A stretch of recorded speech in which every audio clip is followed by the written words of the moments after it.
mathematicians. Today we've got a problem called science solutions. And this one is inspired because I used to be a science teacher.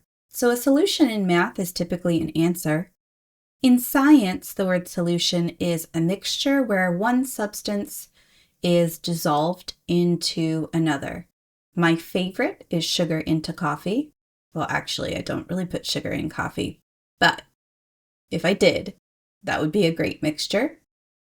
And then salt water is another example. So it's where we have something that is dissolved into a liquid. Okay, let's highlight our important information. Let me grab my highlighter, my digital highlighter. So it says a very large beaker, starts with 2.5 liters of water. Just so you know, beakers are not normally that big. They're normally just about 600 milliliters, which is 0.6 of a liter. But I wanted to be able to calculate some better numbers, so I used numbers that would be helpful for us to calculate. But just know there aren't really beakers, or not very often are 2.5 liter beakers used. So we start with 2.5 liters, and then 1.2 liters are added, and then 0.8 liters are poured out. How much water remains? So it's not just one operation here. And remains means is left. So go ahead and try this problem. And I'm going to write down and really organize this so I do the correct operations.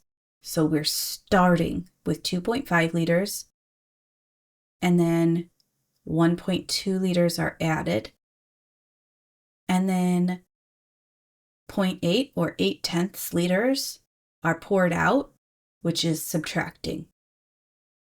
And we're looking for how much water remains, or how much is left. So I'm going to add 2.5 and 1.2, making sure to stack the numbers by place value.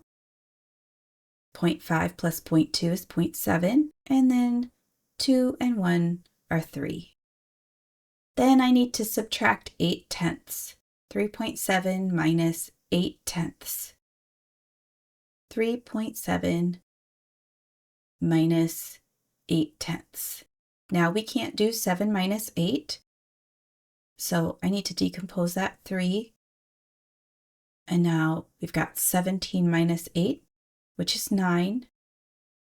Don't forget the decimal point. And 2 minus 0 is 2. So there are 2.9 liters left in the beaker, in our imaginary giant beaker. There are 2.9 liters left in the beaker. Have a great day, mathematicians. Come back for another problem of the day.